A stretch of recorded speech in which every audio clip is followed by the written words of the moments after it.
Breaking news: Union Pacific just announced a massive merger deal that could transform the U.S. railroad industry and potentially cost thousands of jobs. What does it mean for workers, the economy, and the future of shipping? Let's break it down. Union Pacific is one of America's oldest and largest railroad companies, founded in 1862. It moves freight across 23 states, carrying everything from coal and grain to consumer goods. Now, it's set to merge with Norfolk Southern, creating one of the biggest rail networks in the country. Union Pacific and Norfolk Southern are two of America's most iconic railroads. Union Pacific is a household name, operating for over 160 years with tracks spanning 23 western states. Norfolk Southern dominates the eastern U.S. Together, they control over 50,000 miles of track, employ 60,000 workers, and touch almost every corner of the country. This isn't just a business deal. It's a deal that could shape your job, your bills, and even what's on store shelves. On July 29th, executives dropped a bombshell. Union Pacific will merge with Norfolk Southern in a $75 billion deal. Their promise? A stronger rail network, faster shipping, lower costs. But here's the catch. When two megacorporations combine, it's not always the customers or the workers who win. And history shows that these deals rarely go smoothly. The rail industry has been struggling. Supply chain chaos, rising labor costs, and competition from trucking have squeezed profits. Executives say the merger will make them more efficient and allow them to invest in technology.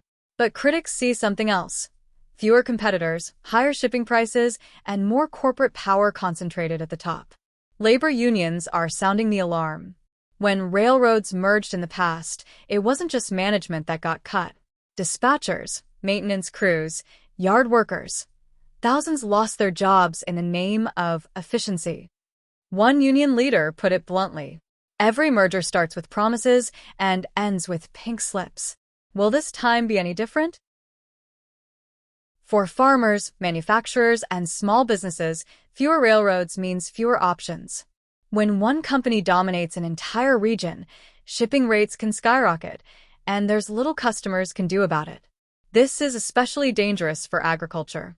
Farmers in the Midwest often rely on a single rail line to get crops to market. If rates go up, food prices could follow. This merger still has to pass a regulatory gauntlet. The Surface Transportation Board and the Department of Justice will decide whether it can go forward. And regulators are under pressure.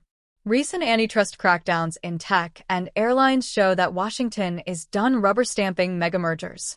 Will they block it? Or will the railroad lobby win again? Past railroad mergers are a cautionary tale.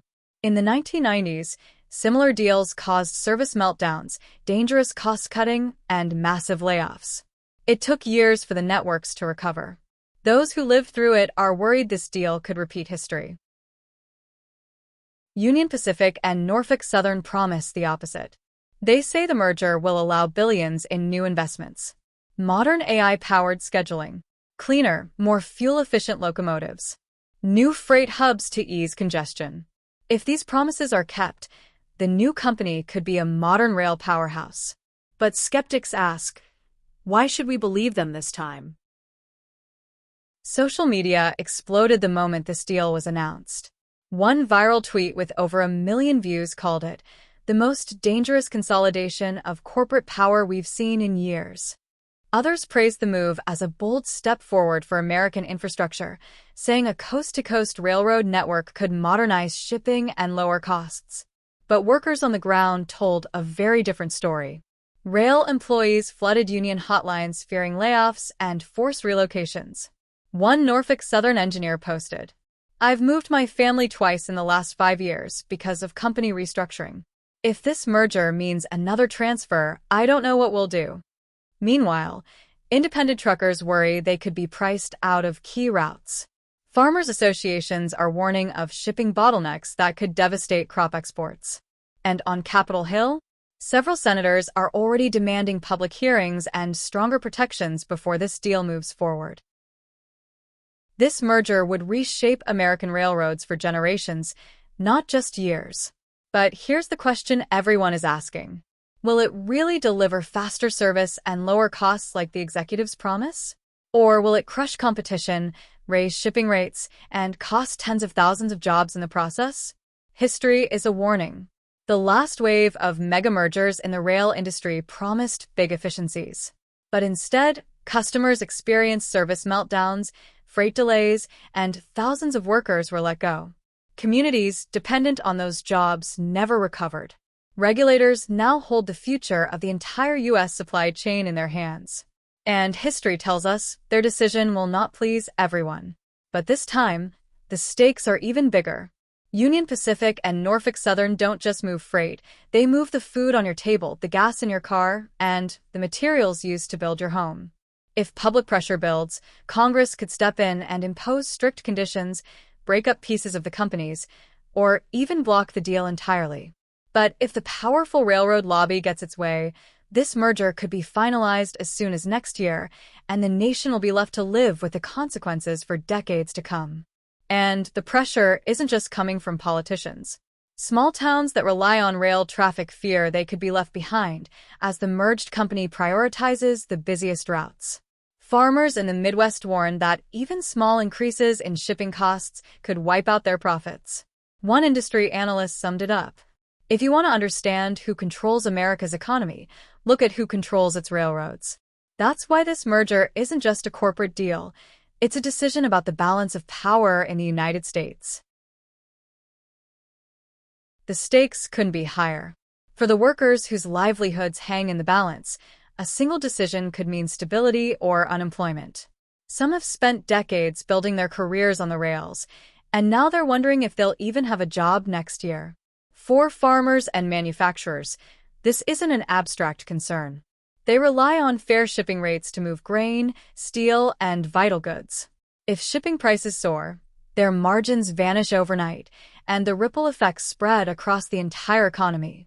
And for every single consumer, from the biggest cities to the smallest towns, the stakes are just as real. The cost of food, fuel, and even construction materials could all be impacted by what happens next. If this merger goes wrong, we all feel it. Think about what happens when supply chains fail. Empty grocery shelves, price spikes at the gas pump, shortages of critical products. These are the kinds of disruptions this merger could trigger if oversight fails. This isn't just a railroad story. It's a story about who controls America's economy and whether ordinary people have a voice when billions of dollars are on the line. Will the voices of the workers, the farmers, the small business owners, and the everyday consumer be heard? Or will the decisions be made behind closed doors by a handful of powerful executives and lobbyists? Backhand index pointing right, subscribe to Trend Sniper now and turn on notifications so you don't miss the next update. Because when big business makes big moves like this, it affects us all, whether we're watching from the boardroom or just trying to keep food on the table.